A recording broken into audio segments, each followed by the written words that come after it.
Good morning. Welcome to West Valley Center for Spiritual Living. My name is Rev Clyde Goins. I'm the assistant minister here. I want to welcome you here on this beautiful Sunday morning. And I have one quick real announcement. That is, we're doing the bag, I know it's a food bag, Projects of Love Project, which is the food bags. And so we're doing that right after service. So Nancy has a play to go to, so we have to get this done rather quickly. So when we all go into Papke Hall to do the food bag packing, just go through the line, get your food, grab your bag, and start packing. We can eat and work at the same time. All right.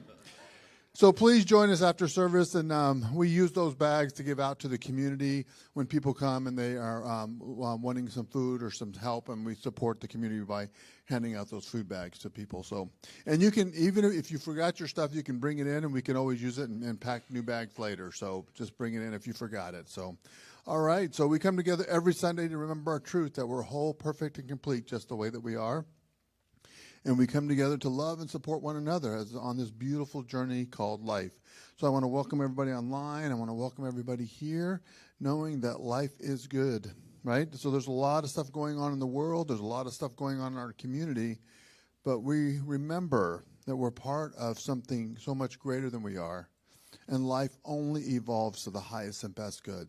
And so whatever's going on in our lives and in the world is evolving to the highest, best good. And we just have to stay firm in knowing that truth. So let's read our vision statement together. We are a loving, joy-filled community, honoring the many paths to God as we learn and live the science of mind principles. And so it is.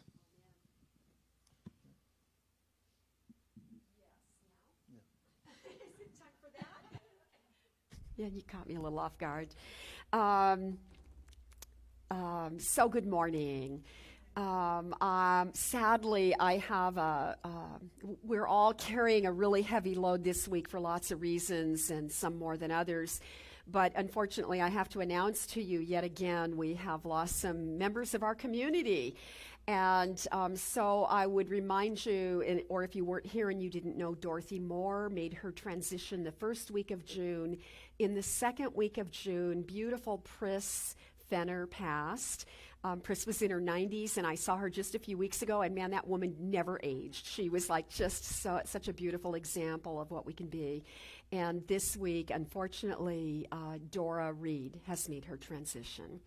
So we're just going to support the Reed family, and we're going to support Pris Fenner's family and Charlotte's daughter, Dorothy Moore, and her family. And we're just going to know that these are hard things to carry, and we are here as a community to support each other, and we can be uplifting even as our hearts are heavy. So I think I wanted to say that now so we could have some prayerful time to transition into what will happen next. So Bradford's.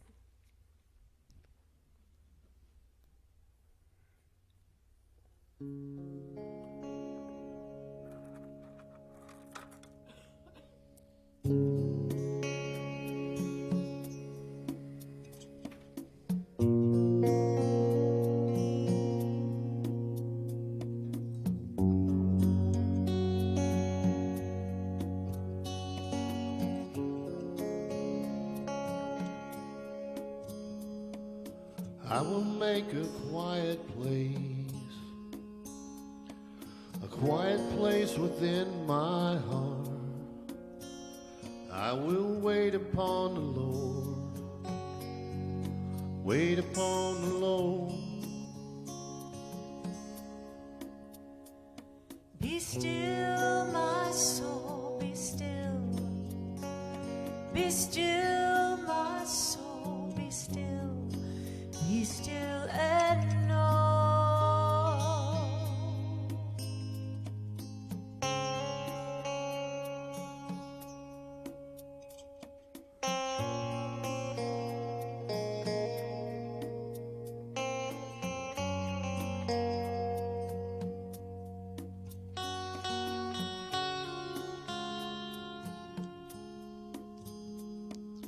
I will make a quiet place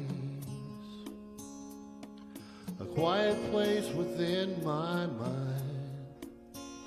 And I will wait upon the Lord, wait upon the Lord. Be still, my soul, be still. Be still, my soul, be still. Be still and know I will make a quiet place within my life. And I will wait upon the Lord,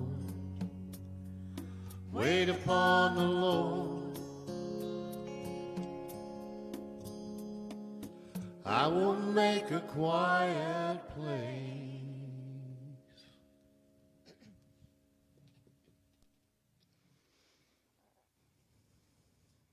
Be still and know.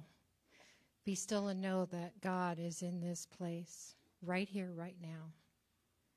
That infinite presence, that infinite spirit that is God is ever present, ever available to us all.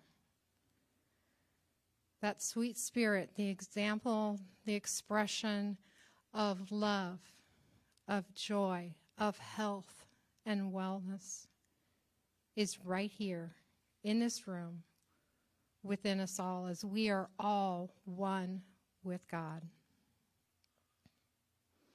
And I claim and affirm that for us all, the health and wellness and joy and beauty and love that is that God, expressing in each one of us here at West Valley Center for Spiritual Living, and each person outside of this center.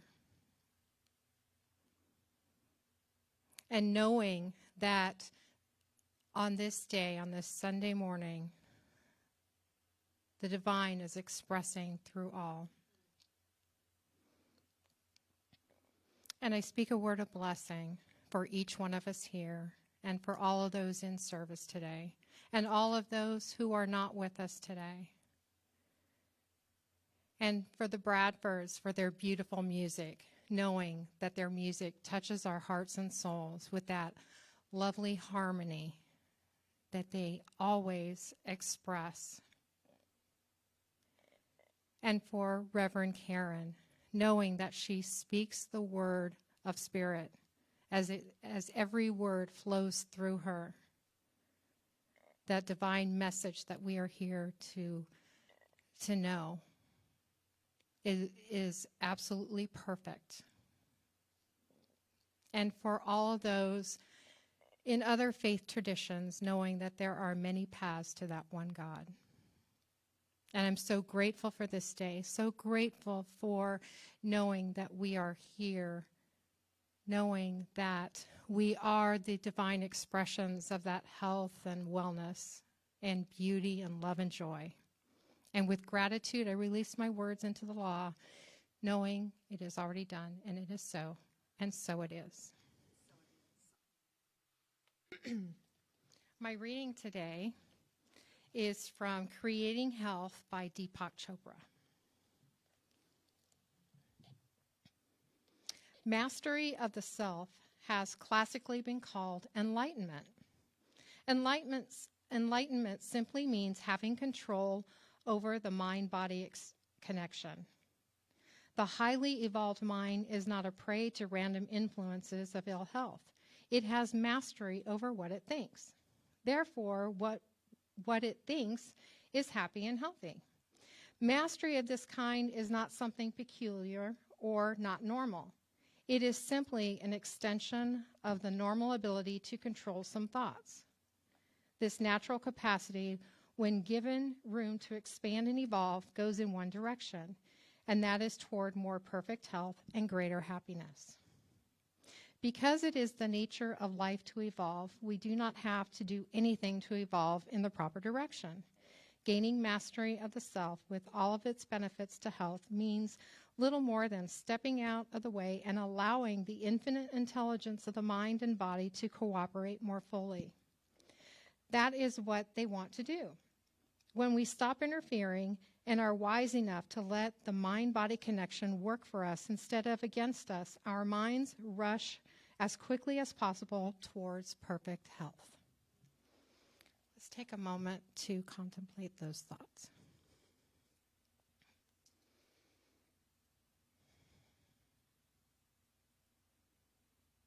And so it is.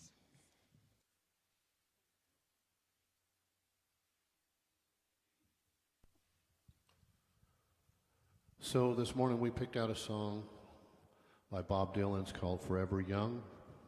Hope you enjoy it.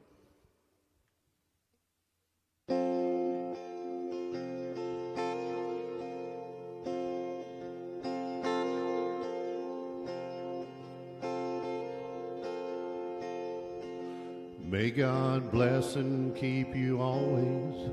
May your wishes all come true. May you always do for others, let others do for you. May you build a ladder to the stars and climb on every rung, and may you stay forever young, forever young, forever young. May you stay forever young. May you grow up to be righteous.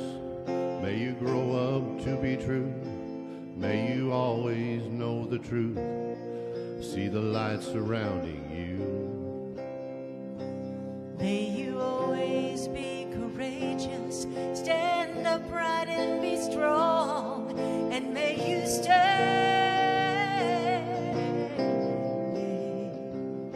forever young,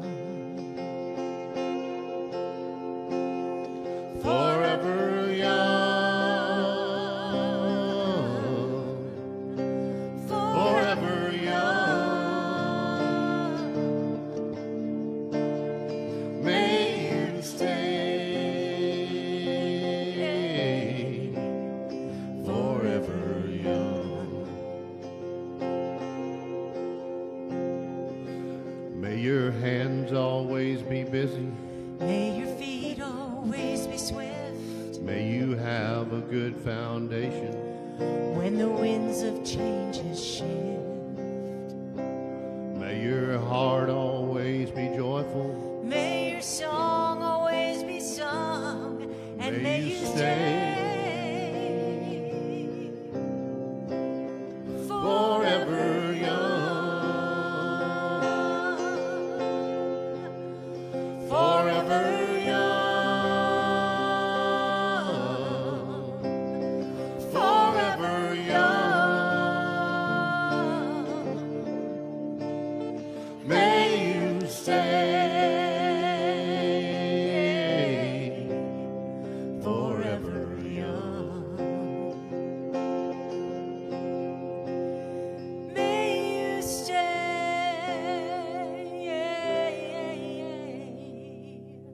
forever young.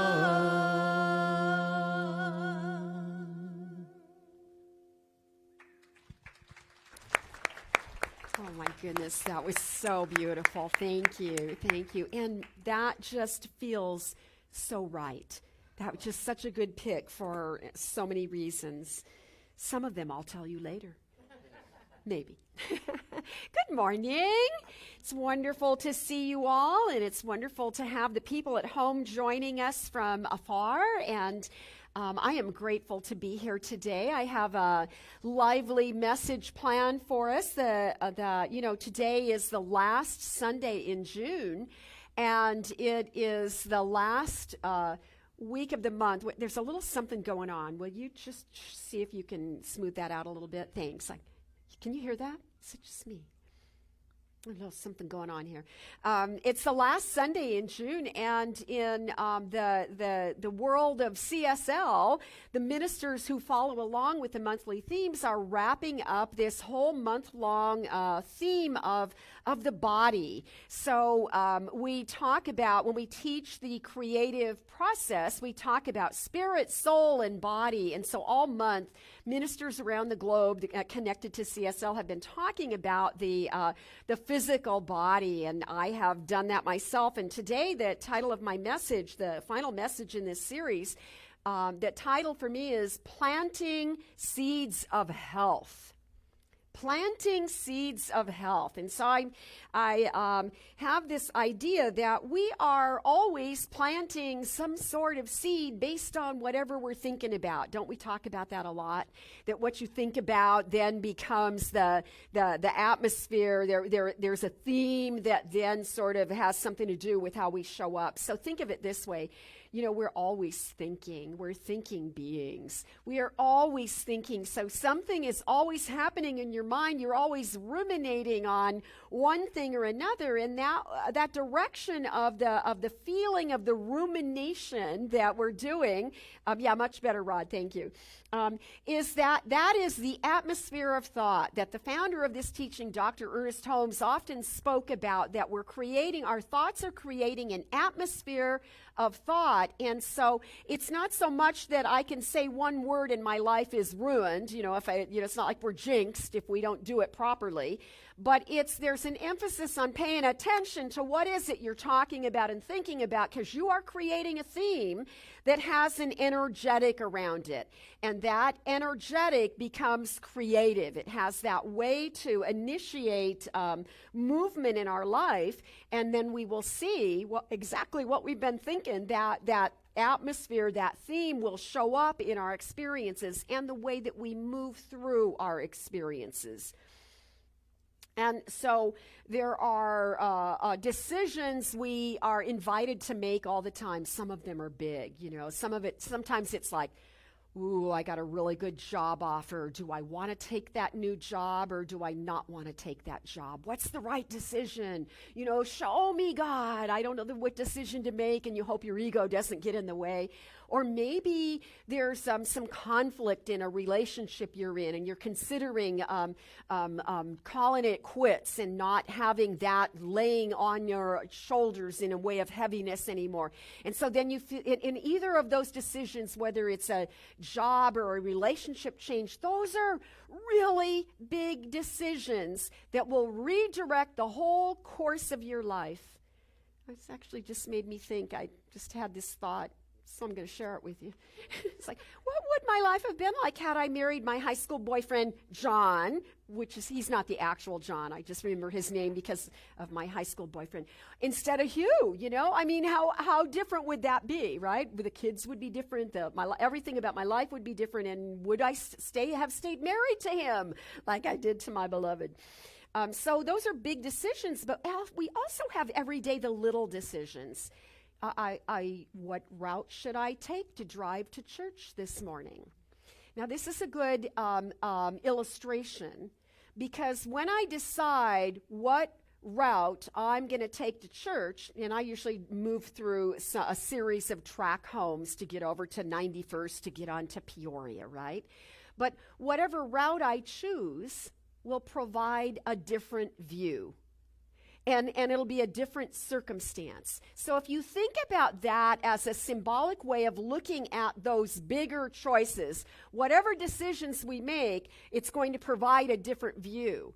But the internal view, the stuff that's going on in our mind and in our lives, and the way that we are influenced by the atmosphere of our own thinking, it's an inside job, that then also influences what you see and how you experience that view. So it's a lot to think about. Sometimes we make a little minor course corrections in our life. We do a little fine-tuning, and then other times we make the big choices that really then have much weightier results. But the choice you make in all of those will determine what happens next in your life. The point I'm making is that we are always creating our own destiny. We are not victims to stuff that's happening. Every choice we make seeds a new possibility. And even if you choose not to choose, or you're dodging some choice making in your life, you're planting seeds of a different sort. So today we are talking about planting seeds of health, and we'll be looking again at this perspective of wholeness. I love the topic of wholeness. I find it complicated to comprehend, but I always think of that way we start the lesson with that big old circle, and we say everything is in that circle. God is all there is, and in that circle is the entire web of life. You and me, and the way we make choices in our own life, we create a vibration on that web that does not impact us alone, that it becomes a much bigger picture. There's a connectedness that matters. And I like the idea of, I made this up one day, I was writing, and I wrote that we're always wanting and unwanting. So you'll hear me say that, and I know that's a little hard to hear, but we talk about oneness, and so we are always wanting. We're always connecting or having that divine experience of communion with that oneness of God, or we are distracted by the stuff going on in our lives, and then we are sort of unwanting in terms of consciousness. So we're wanting or unwanting with this life force, this absolute life force that's all of life. And the life force that we teach, and I believe with my whole heart, is always desiring, like the universe is for us. How do we say that? There's the universe is for you. I digressed. Nobody helped me out there. Nobody can be in my head. It's lonely in here sometimes. But it's like if it's always trying to upgrade our potential. So we can settle for what is, and we do very often, and sometimes that's okay, that's enough. But daily we have new opportunities. And so sometimes we are happy, and sometimes we are not happy. And I just wanted to say that sometimes we can feel victimized when, as what has happened this week, there was a governmental decision that divided us yet again. I don't think it divided us. It just stirred us because half of the people are for it and half of the people are against it. And so what it feels like, especially because it's that division feels so familiar, that we are, some people are suffering and other people are celebrating. But I would say that Reverend Clyde said it so beautifully. But first of all, it's not over. And what's happening in the terms of the advancement of human consciousness, we cannot go backwards. We are not capable of it. And so what matters is how we react, how we respond, and what we do with what we are thinking and how we are processing the things that there are very strong opinions on. So I would just say that what happens is it's not an end, it's not a beginning, it's just a movement of life in the advancement of consciousness. So I know that I have opinions, some of them are strong opinions, and that my job now, if I want to do good work in the world, is to manage the way I move through everything that everybody else is feeling as well. I want to be conscious. I want to be awake and aware. I want to surround myself by people. This would be my choice. I want to surround myself by people who not that they agree with me, not so we can have a pity party or a celebration together.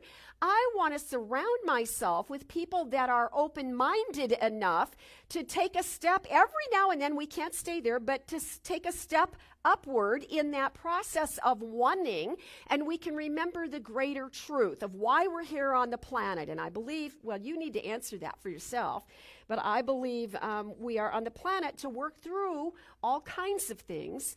And ultimately, it has to do with what kind of energy we are contributing on the planet as we move through experiences and conditions and governmental rulings and all of that. We are not an island. The way we think and react matters.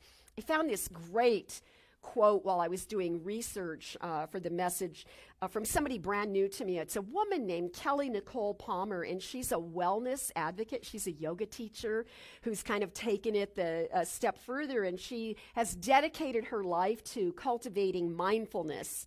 And so in terms of wellness, I found this quote, and it really struck me as being very deeply meaningful. She said, "Ecology begins with how we live in our own body." Ecology, that's a big topic. Ecology is about all living organisms, right? So there's an ecology that we experience in our individual personal way, and then there's an ecology of all of humanity. There's an ecology for communities, like ecosystems, right? There's an ecology for a community, and there's an ecology that talks to the biosphere, to that just much bigger picture. So the way that we tend to our own being is then going to impact everything else. I love that she says we start with our own body. You start with your own home where you live. And that's what I want to talk about today. That individually, we are all invited to plant seeds of health for our physical well-being.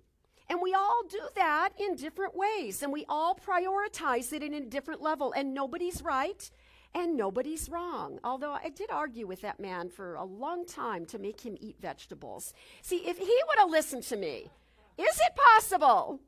Wait, never mind. I just have such funny thoughts in my head. So the idea of wholeness and health, this is really important here. It starts in your mind, right? You're accountable for you. And our individual ideas of health and wellness, and, it starts in our minds, so it starts with ourself. And then, because it has this aliveness to it, it's a life force that then ripples out, then it impacts what I think and believe. It impacts my family, and then that ripples out and it impacts a larger community beyond my family, and ultimately that same vibration impacts the entire globe, including the environment of the earth, the planet itself. So I was thinking about this. Here's a good example. Let's say that I'm worried about a family member. Let's say one of my adult kids has something going on in their life, and you just wait till they partner and they start. You wait, it gets better. And let's say they're heading in a direction that has me a little concerned. What do I as a mom do? So I use the power of prayer. And I try to be fair and not pray for an outcome I want for their life. I try and pray for the highest and the best outcome. But I'm a mom, and I have opinions, and I'm not shy about admitting that.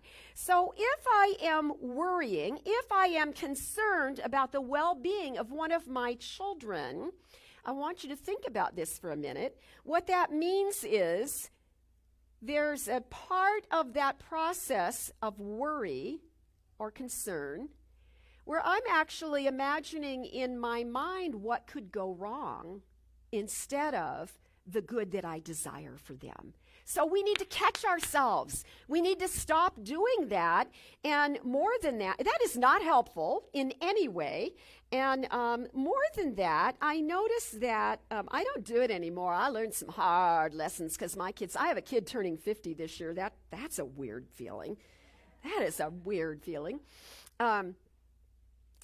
What I've learned through parenting adult kids is that when I have in the past worried about them, and I've gone to them as though I have any influence at all, I don't. You may relate, you may not relate, I don't know.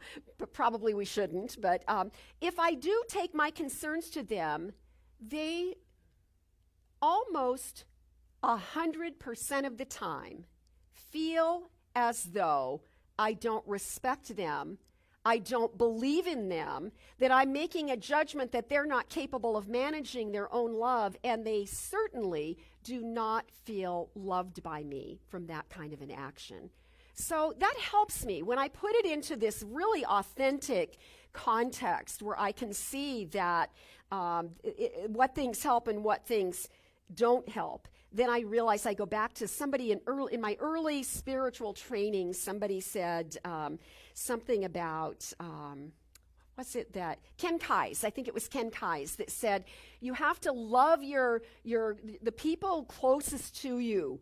You have to love them enough, especially your kids. You have to love them enough to trust that they are creating the lessons they need to learn so that they too can rise in their own life. We can't save them from it, right? I know, isn't that a great one? It never gets old. So the message today is about our individual role and our personal responsibility to ourself, that it starts with ourself. Here's how Dr. Holmes said it. This is so good. This comes from Essential Earnest. When you have planted the idea of health in your mind, it will come forth in your body. To bring healing to pass is indeed exercising your rightful dominion over your state of health. Those are really good words. Isn't that great? When you have planted the idea of health in your mind, it will come forth in your body. To bring healing to pass is exercising your rightful dominion over your own health. To bring healing to pass. Powerful words there. And he is speaking to the necessity of participating in our own well-being. Now, I think as a minister, there's a little risk here in me talking about your responsibility to yourself for your own well-being, because it concerns me. Oh, does that mean I don't believe in you? That's a full circle lesson. Yeah, you'll get it later. What I wouldn't want was for anybody to hear this message online or here in the sanctuary, to hear this lesson, and that you interpret it, you hear it, that in some way it means there's something you're not doing well enough because you have had an experience of illness or you've had an experience of financial upset. So the message isn't anything like that. It's a message of pure empowerment. It does not mean you should be managing your life different than you are. You know, it's intended to be uplifting and helpful. So please don't treat this, any of these messages that are very specific, like to illness and to health and well-being. Don't treat it like a New Year's resolution, like you need to go out and make a commitment that you're going to lose weight, or you're going to exercise, or you're going to eat better, whatever that is. Don't make it critical or judgmental toward yourself, because I think we do that. I certainly know that I do that in my own life. You know, I hear good advice and I wonder, why haven't I done that already? So don't do that. Don't be like me in that way. Do it better than me. Seems like we pretty much all of us have a critical voice in our head from time to time. And that self-criticism does not help us at all. I mean, maybe once in a blue moon it'll keep you on the straight and narrow from doing something you know you shouldn't do. But I would much rather see us making good choices instead of battling with bad choices. Self-criticism is like that voice, you know, it can be that critical parent voice in your head, or that the angry boss, you know, that you've had an incident in your life, an experience, you can't quite shake it off of you, you know, and you carry it around, and now your self-talk is sort of whatever that message that's stuck in there that you got from somewhere else. And what I want to tell you is we can get rid of all that stuff. We can reprogram whatever those angry or critical voices are, because it really is your own voice. It's an inside job. You're the only one keeping it alive still, right? Even if it started with somebody else.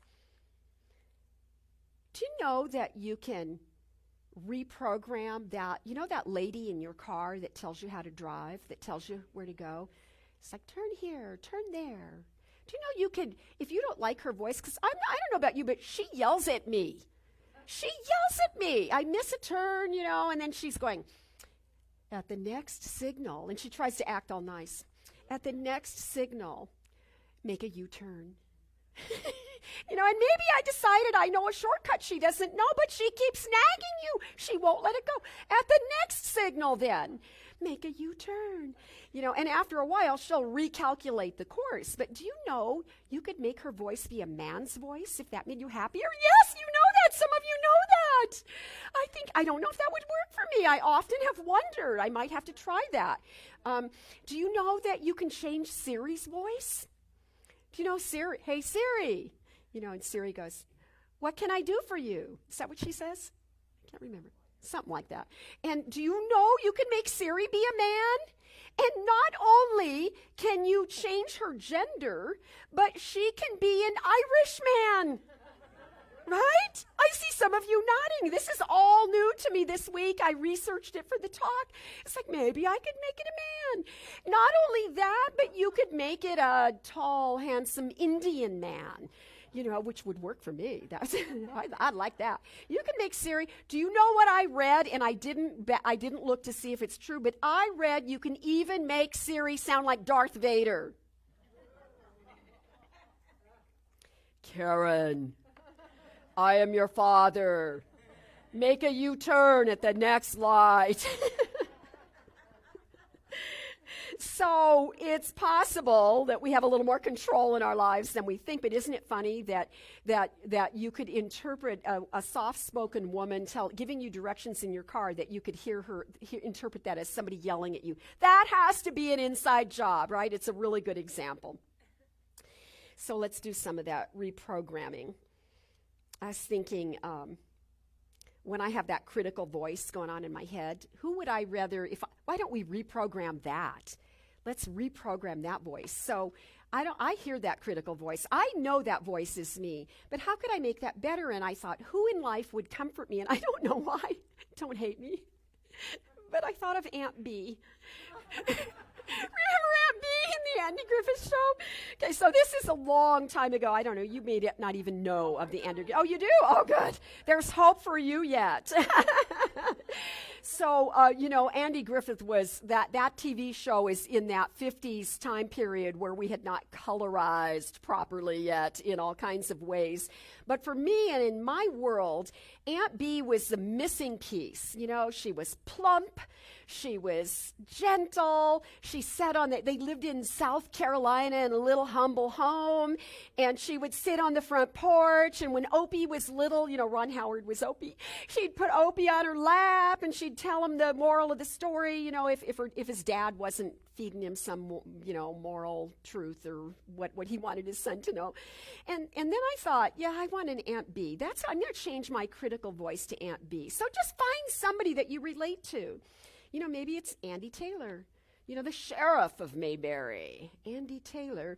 And then I was thinking, he was so wise and gentle, and he was the sheriff that would let the town drunk. Is that not PC anymore? Can I say that?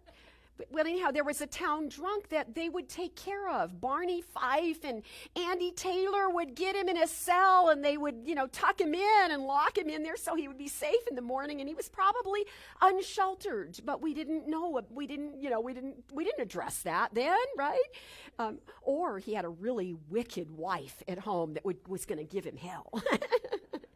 So look for that, whatever that is that will help you catch yourself when you have that chatter going on inside that isn't working. What will calm you down? What will soothe you? What will make you laugh a little bit?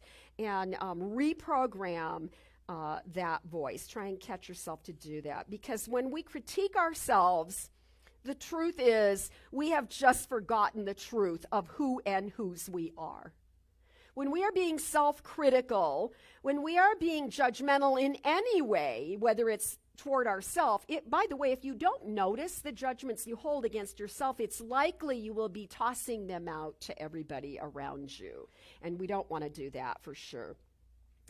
But that judgment creates amnesia. That judgment blocks us from the truth of our being. And the truth of your being is that you are a child of God. You are created in the image and likeness of that which created you. We are colorful and different and unique for a very important reason that should imply the infinite possibilities of our living and of that life force. And so we are created in the image of perfection. You are pure and you are precious. You're not God, but there is something undeniable about us that is undeniable godness. That is the truth of who we are, that we cannot be separated from that divinity, that which is perfect, whole, and complete in us at all times, something untouched by anything going on in the outside world. You're created in the image of something absolutely magnificent. And we should rejoice over that way more often than we actually do. So when I think about inheritance, how we inherit things, I think of the genes we inherit biologically. Like I have my dad's dark hair and I have my mom's exact body. And then I look at my kids as they have grown into adults and have had children and grandchildren of their own. Then I can see that my son resembles my dad in ways he doesn't even know, some of his mannerisms even. And one of my daughters is the spitting image of my mother, and another one of my daughters is the spitting image of my mother-in-law.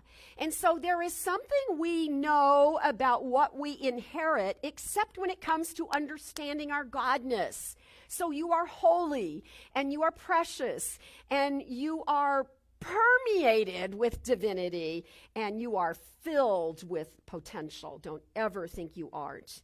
And I would add to that you and I, we are absolutely equipped to do what we are asked to do on this planet, even as it means walking through a difficult week with a lot of heaviness and loss. It's difficult to lose people in our community, and dealing with maybe not even in my life, it's not even dealing with what's happening in the news, it's dealing with my loved one's reaction to what's happening in the news. How can I be a place of love and compassion and support for them wherever they are? That is a really good question.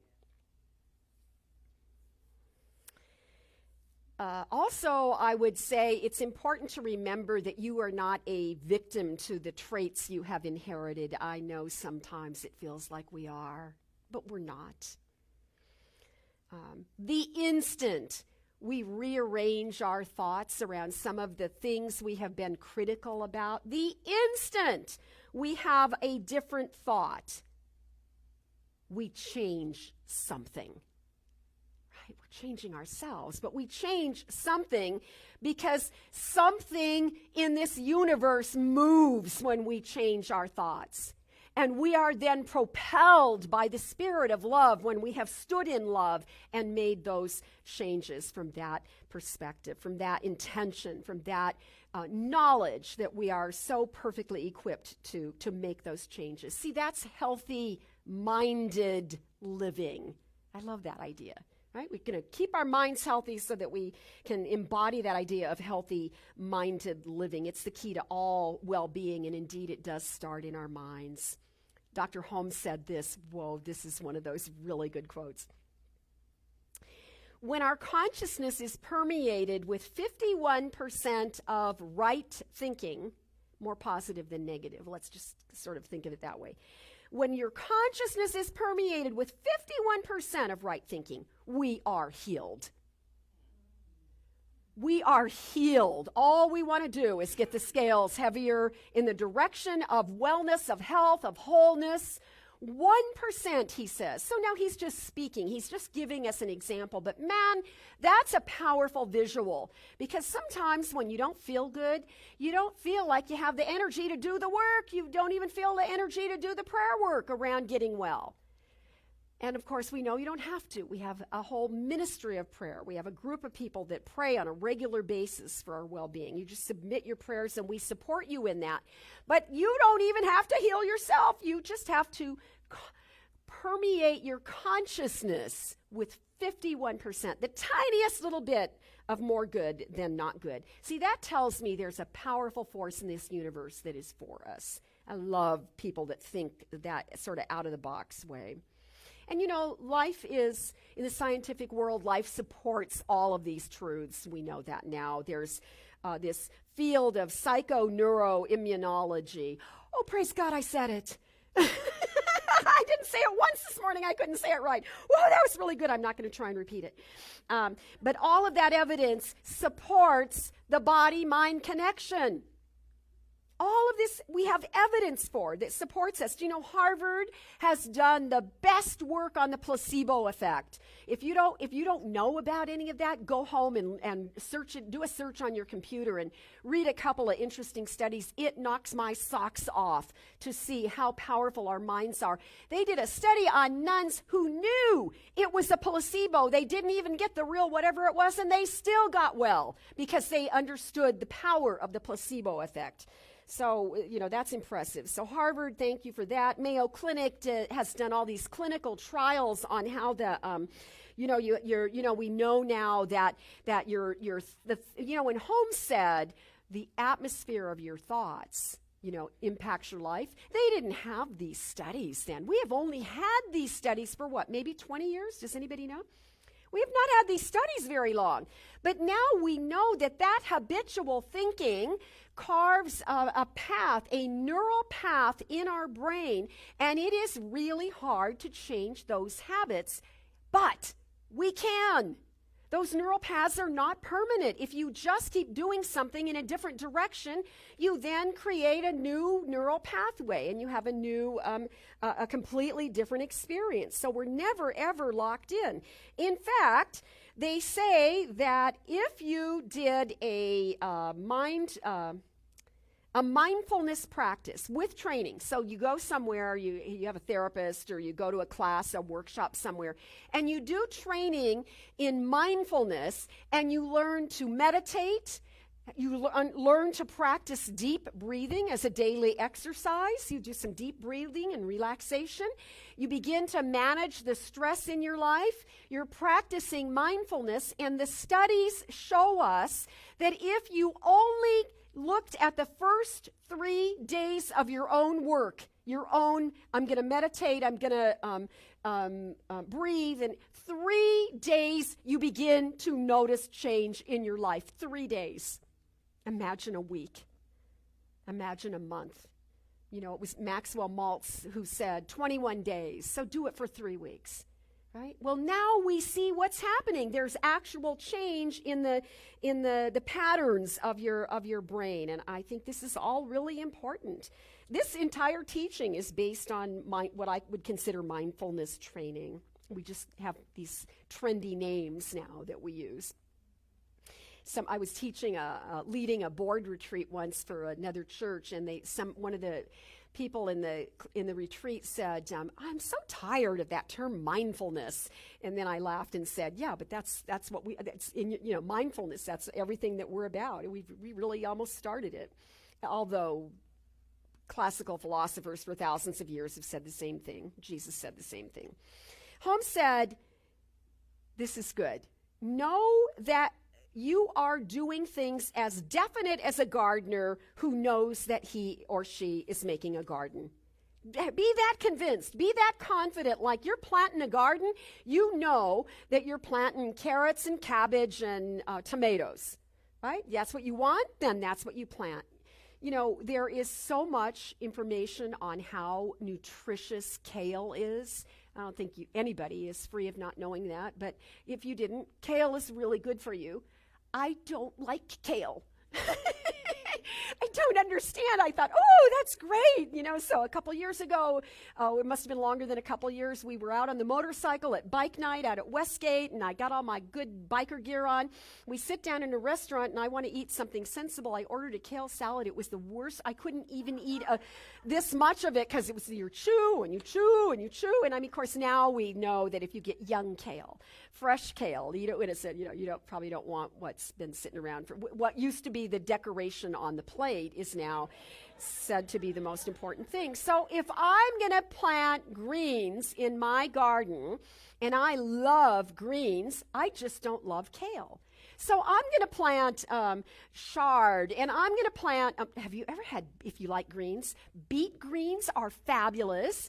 I'm going to plant arugula. I love the bitter little bite in arugula, but I do not like kale. Right? So I'm not going to plant kale. So how can we take that same philosophy when we are looking at planting seeds of health in our own life, and we're starting with ourselves, and knowing that there'll be a ripple effect in whatever we do, I'm going to make sure, as Holmes said, I'm going to be definite about what I plant. I'm going to know that if I plant that seed, there's going to be an end result that could look like this or that. If I want the circumstances of my life to change, I'm going to change my mind before I do anything else. I have to look at in what way am I closed off? In what way am I not open at the top that I just can't seem to see this in a slightly different perspective?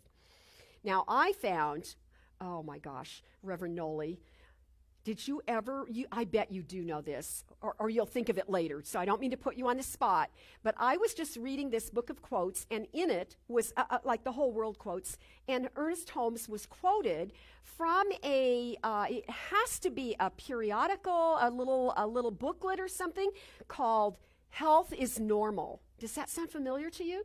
I have never heard of that. And so now if you're me or you're Reverend Noli, we really respect Dr. Holmes with a great deal of respect. And so I went to Kindle immediately and I ordered it, and I went to bed and I thought, and I'd already written the talk, but now I have to see, what is this booklet? Health is Normal? What a great title. What an absolutely fabulous title. And the quote was so good. And so I ordered the booklet, and I actually read the whole thing before I went to sleep because it wasn't very long. But it was a lovely way to end my day and to end this adventure of writing this message. Here's what Dr. Holmes said in Health is Normal. Almost every illness is related to a pattern of thinking that is contradictory to a healthy body. Don't feel guilty, right? But think about it. Almost every illness is related to a pattern of thinking that is contradictory to a healthy body. It just means think about a healthy body instead of the illness, right? It's contradictory. It's the opposite of it. He says there's a bigger implication here, and that is that our negative thought patterns are blocking that expression of the perfect pattern that's already in us. And then he says this, and for me, this is the gem. This is worth every penny I paid for that Kindle on this little booklet. Holmes said this. Every pill, now remember last week or the week before I said to you, a pill or a prayer. Oh, it was last week we were talking about miracles. A pill or a prayer, it doesn't matter. Do whatever it takes. But in this particular writing, he said, every pill should be taken with a prayer. Every pill, I am so going to do this in my life immediately. Every pill should be taken with a prayer. The prayer is necessary to correct the destructive thought. So imagine, you don't have to do a whole prayer, but what are you taking the pill for? Well, how is the pill or the medicine serving you? Maybe you're having a treatment. How is it serving you? And then you do an affirmation about how successful it is and how good you feel and how your body is responding in this magnificent way to that particular treatment. So you have a prayer treatment and you have a medical treatment. It doesn't matter. But wow, you double that up. You put them together. I think we are talking about something really lovely. Let me read you one more quote from that little writing. Holmes said, and this is valuable, we must turn from all our worries and all our anxieties and fears about our body. Turn away from worrying about your body, because there is a normal organizing factor within you, and it knows what to do. Right? That should bring us confidence, not judgment, not self-criticism in any way. Stand confidently in that. In 1903, George Bernard Shaw, the famous playwright, wrote a play on the moral dilemmas of medicine. I would wonder what it would be like today. 1903, George Bernard Shaw wrote these words: "All sorts of bodily diseases are produced by half-used minds." Is that good? Thank you for appreciating it, because it knocked my socks off too. All sorts of bodily diseases, dis-ease, are produced by half-used minds. So use your mind and use all of your mind. That's what I wanted to say today.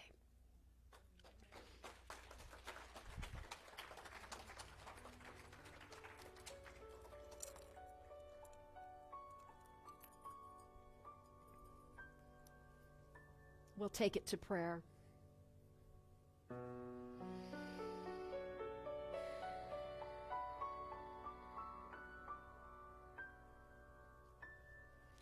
Just breathing in and appreciating how magnificently our lungs know how to do that. And noticing that with every exhale, there's a way we can just relax a little bit more. Settling into that comfortable space of our own being and recognize this is the place where God is. So just feel the love of God within you right now. Feel it with every breath.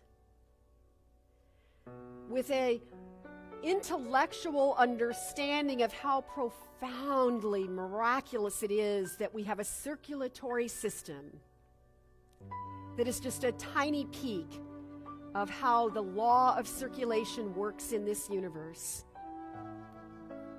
We are an individual, and we are a piece of the whole, and right where we are, God is.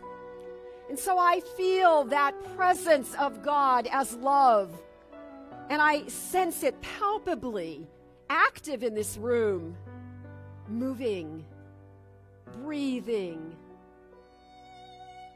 Wisdom that's permeated in the walls and the ceiling and the floor. That effect of prayer over so many years.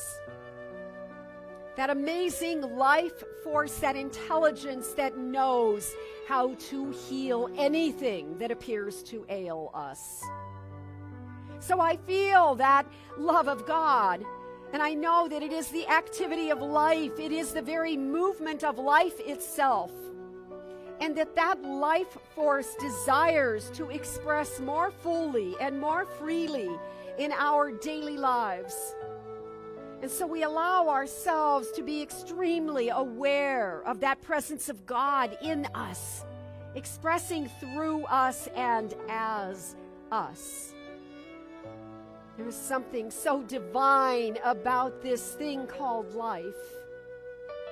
So whatever has felt heavy this week, whether it is loss or a situation, a relationship, wherever there is a shadow of blocking the presence of love in our own awareness, we wake in this moment and realize that love cannot be blocked, that the fullness of God's love is flowing and moving and active in our lives, and that we allow that love to be the guiding force, to be that divine illumination, to be that power and that presence that is a presence for good, and we can call on it, and we do.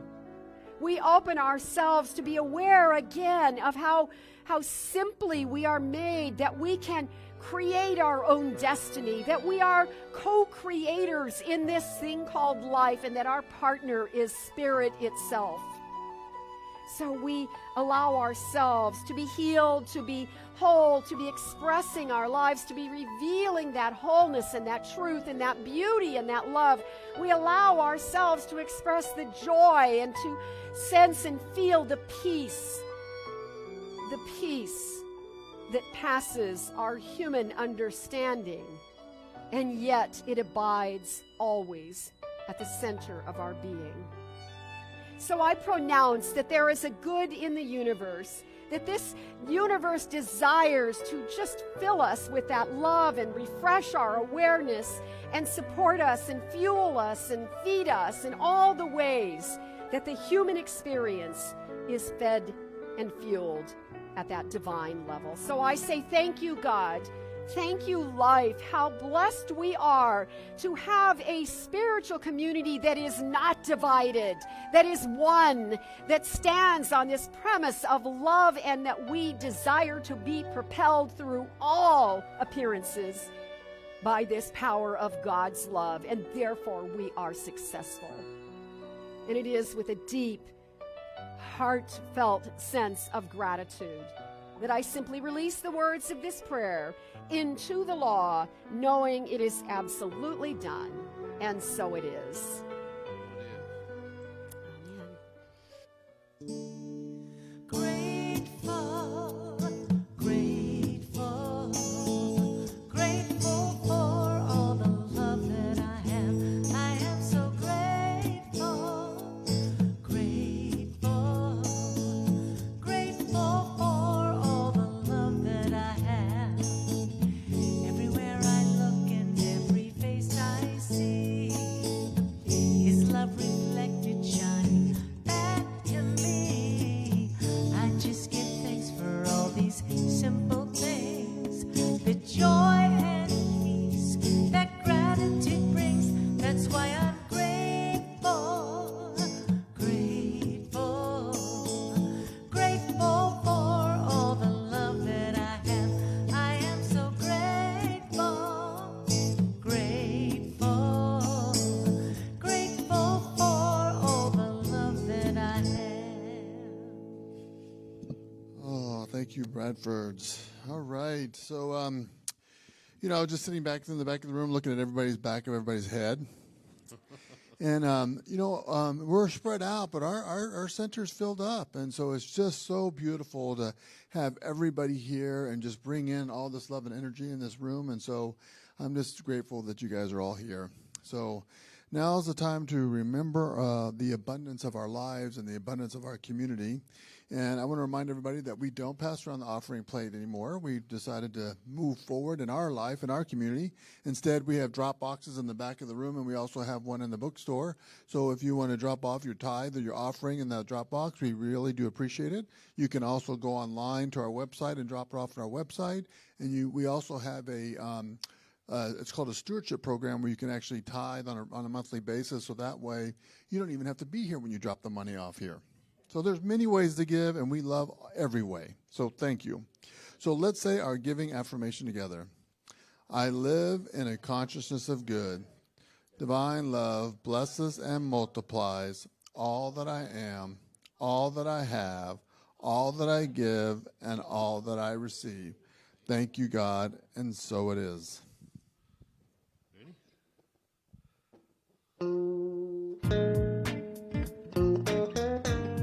Please rise for our last song.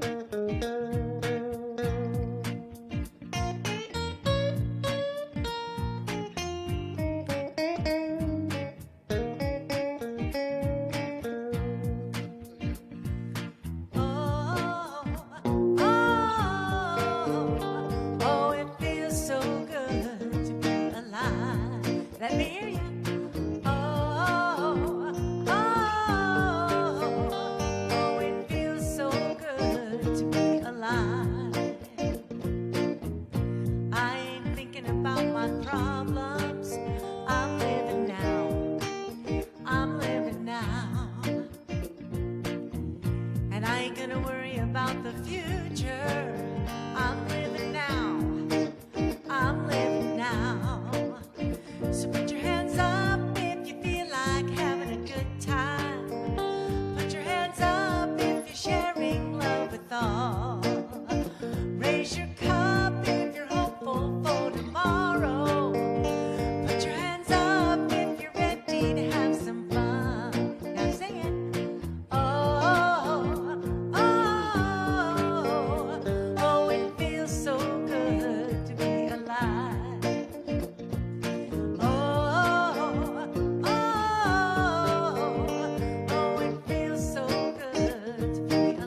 Feels good, don't it? Feels good, don't it? Only got one life, live in the moment. Feels good, don't it? Feels good, don't it? Only got one life, live in the moment. Feels good, don't it? Feels good, don't it? Only got one life, live in the moment. Feels good, don't it? Feels good, don't it? Only got one life, live. Oh, it feels so good to be alive.